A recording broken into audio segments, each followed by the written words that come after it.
अफगानिस्तान का अनार खाएगा रूस। अफगानिस्तान के लिए एक बड़ी उपलब्धि है कि अब उसने रूस को भी अनार एक्सपोर्ट करना शुरू कर दिया है।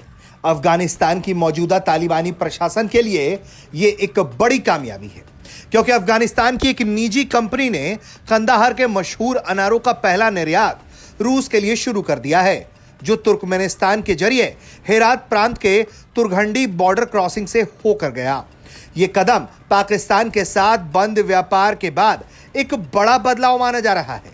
Kandahar chamber of commerce and investment के मुताबिक इस शुरुआती शिपमेंट में 22 टन अनार शामिल हैं, जिनकी कीमत $24,000 है। चैंबर ने जानकारी दी कि अफगानिस्तान के ताजा फलों के लिए अंतर्राष्ट्रीय बाजारों तक पहुंच बढ़ाने और व्यापार गलियारों को विविधता प्रदान करने की दिशा में प्रयास जारी है, और इसी के कारण पाकिस्तान के रास्ते को दरकिनार करते हुए अब एक नए रास्ते के जरिए इस एक्सपोर्ट को किया जा रहा है। चैंबर के प्रमुख अब्दुल अहद सिद्दीकी ने कहा है कि कोई शक नहीं कि पाकिस्तान के साथ सभी व्यापार मार्ग फिलहाल बंद हैं। इससे फल व्यापारियों को भारी नुकसान हो रहा है। सैकड़ों ट्रक जिसमें अनार, अंगूर और टमाटर लदे हैं फंस गए और बहुत सा माल खराब हो चुका है। हम दोनों सरकारों से मार्ग फिर से खोलने की अपील करते हैं। इस निर्यात के पीछे की कंपनी कंदा फ्रूट ने इसे रूस के लिए एक बड़े निर्यात अभियान के साथ शुरुआत किया है। कंपनी के निदेशक ने बताया है कि हमारा पहला निर्यात ट्रक है जिसमें 22 टन अनार है। इस सीजन के अंत तक हम 200 से 250 टन निर्यात करने का लक्ष्य रखते हैं।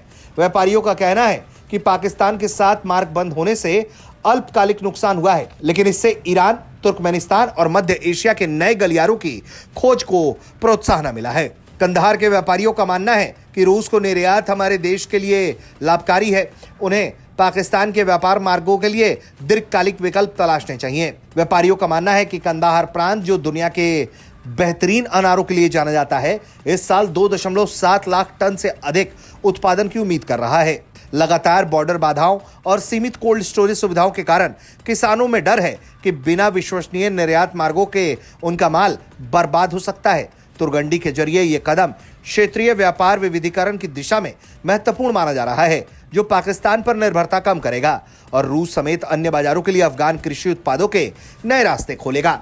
इसी दिशा में तालिबान के विदेश मंत्री आमिर खान मुक्तकी जब भारत के दौरे पर आए थे, तब भी उन्होंने भारत के साथ इस विषय पर एक लंबी बातचीत की थी, जिसमें वैकल्पिक रास्तों के जरिए दोनों देशों के बीच ट्रेड बढ़ाने की बात की गई थी।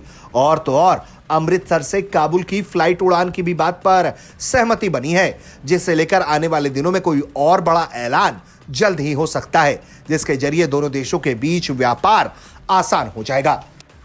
ब्यूरो रिपोर्ट, भारत तक।